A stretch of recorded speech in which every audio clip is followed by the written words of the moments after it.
Hello friends, welcome back to Vero's kitchen tales.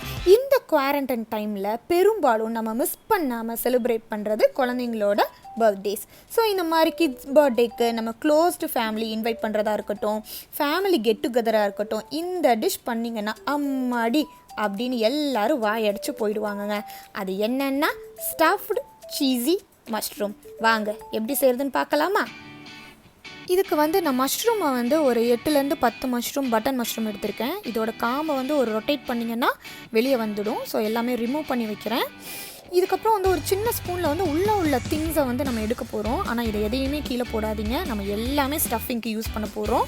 இந்த மாதிரி கொஞ்சமாக மெதுவாக பண்ணணும், இல்லைனா அது பிஞ்சு போயிடும்.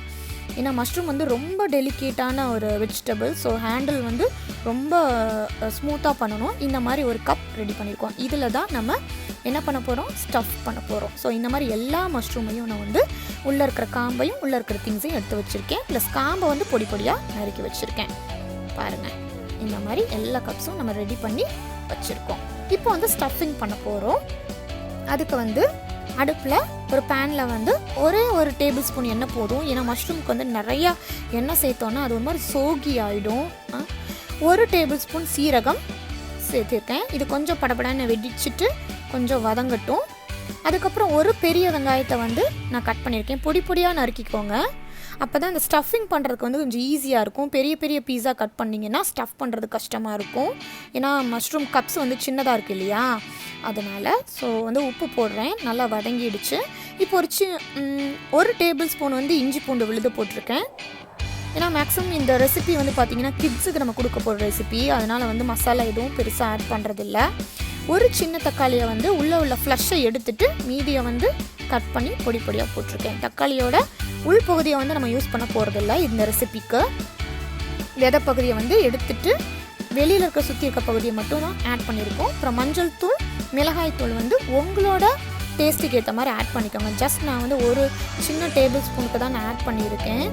ஏற்கனவே சொன்ன மாதிரி கிட்ஸுக்கு கொடுக்குறதுனால. ஸோ நம்ம நறுக்கி வச்சுருக்கிற இந்த மஷ்ரூம் அப்புறம் அந்த உள்ள திங்ஸ் எல்லாத்தையுமே ஆட் பண்ண போகிறோம். எதையுமே நம்ம வெளியே வீச போகிறதில்ல. எல்லா திங்ஸையும் நம்ம மஷ்ரூமோட எல்லா பார்ட்ஸையும் நம்ம யூஸ் பண்ண போகிறோம். பாருங்கள், மஷ்ரூம் ஈஸியாக குக் ஆடக்கூடிய ஒரு வெஜிடபிளுங்க. ஸோ அதனால் ரொம்ப நேரம் ஆகாது.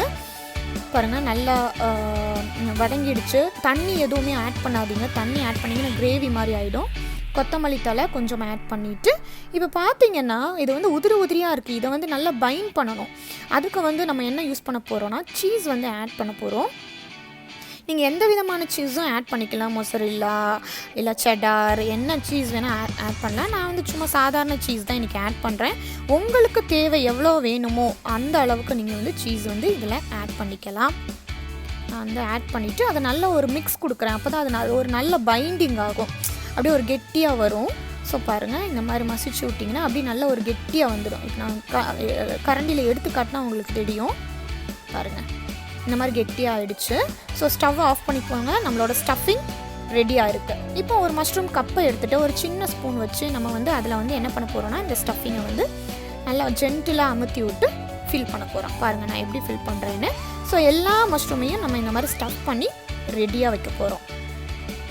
பாருங்கள், இப்போவே பார்க்குறக்கு ரொம்ப நல்லா இருக்குது இந்த மஷ்ரூம்ஸ். பாருங்கள், இந்த பார்ட்டிஸ், வீட்டில் பண்ணுற பார்ட்டிஸ்க்கெல்லாம் இதை பண்ணிங்கன்னா செம்ம ஹிட் ஆகும். நீங்கள் இதை ஹோட்டல்ஸ்லலாம் ஸ்டார்டராக கொடுப்பாங்க. அதெல்லாம் பயங்கர ரேட்டாக இருக்கும். இதை நீங்கள் வீட்லேயே ஆனால் ஈஸியாக பண்ணலாம்.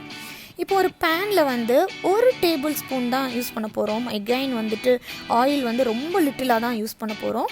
பாருங்கள், ஒரு சின்ன ஸ்பூனுக்கு ஊற்றிட்டு நான் என்ன போகிறேன்னா ஒரு கரண்டி வச்சு அதை ஸ்ப்ரெட் பண்ணி விடுறேன். ஏன்னா எல்லா பக்கமும் அது ஸ்ப்ரெட் ஆகணும். இப்போ இந்த மஷ்ரூமை அதில் ஒன்றா வச்சுட்டு ஹை ஹீட்டில் ஒரு 2-3 மினிட்ஸ் வைக்க போகிறோம். எப்போவுமே மஷ்ரூமை லோ ஹீட்டில் வச்சிங்கன்னா சிம்மில் வச்சு பண்ணிங்கன்னா அதுலேருந்து தண்ணி நிறையா வரும். அப்போ ஒரு மாதிரி சோகி ஆகிடும். அதனால் எப்போவுமே மஷ்ரூமை ஹை ஹீட்டில் நம்ம வச்சு இதை 2-3 மினிட்ஸ்க்கு கவர் பண்ணி வைக்க போகிறோம். மேலே ஒரு சின்ன சின்ன ஸ்லைசஸ் வைக்கிறேன். கொஞ்சம் ரொம்ப நல்லா டேஸ்ட் கொடுக்கும். பாருங்கள், மூடி வச்சாச்சு. 2-3 மினிட்ஸில் நமக்கு இப்போ சீஸி ஸ்டஃப்டு மஷ்ரூம் ரெடி ஆகிடுச்சு. பாருங்கள், நான் ஸ்பூனில் எடுத்து காட்டுறேன். இப்போது பாருங்கள், எவ்வளோ பார்க்குறக்கே ட்ரூலிங்காக இருக்குது. நான் இதை பார்க்கும்போதே எனக்கு ரொம்ப ட்ரூலிங்காக இருக்குது. நான் வைக்கிறேன். ஒன்று ஒன்றா பிளேட்டில் எடுத்து வைக்கிறேன். இது பெஸ்ட்டு ஸ்நாக்ஸாக வந்து இருக்கும். நீங்கள் ஏற்கனவே நான் சொன்ன மாதிரி பார்ட்டியில் வந்து இது பண்ணிங்கன்னா அடடா ரெஸ்டாரண்ட் ஸ்டைல் ரெசிபியெல்லாம் பண்ணுறாங்கன்னு சொல்லி பெருமையாக பேசுவாங்க உங்களை பற்றி. அதனால் இதை ட்ரை பண்ணுங்கள். மஷ்ரூம்ஸில் வந்து நிறைய நியூட்ரியன்ஸ் இருக்குது. அது வந்து குழந்தைங்களுக்கு தேவை. சில குழந்தைங்க வந்து மஷ்ரூம்ஸ் சாப்பிட மாட்டாங்க. ஈவன் பிரியாணியில் போட்டால் கூட சாப்பிட்றது கிடையாது. ஆனால் நீங்கள் ஒரு தடவை இதை செஞ்சிங்கன்னா அப்புறம் அடிக்கடி உங்கள் வீட்டில் செஞ்சுட்டே இருப்பீங்க. அந்த மாதிரி ஒரு ஈஸியான ரெசிபி.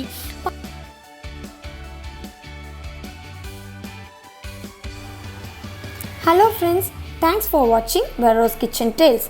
இந்த வீடியோ உங்களுக்கு பிடிச்சிருந்தா லைக் பண்ணுங்கள், ஷேர் பண்ணுங்கள், மறக்காமல் சப்ஸ்கிரைப் பண்ணுங்கள். இது போல் வேறொரு இன்ட்ரெஸ்டிங்கான ரெசிபியோடு உங்களை மீண்டும் சந்திக்கிறேன். Until then, bye from Veronica.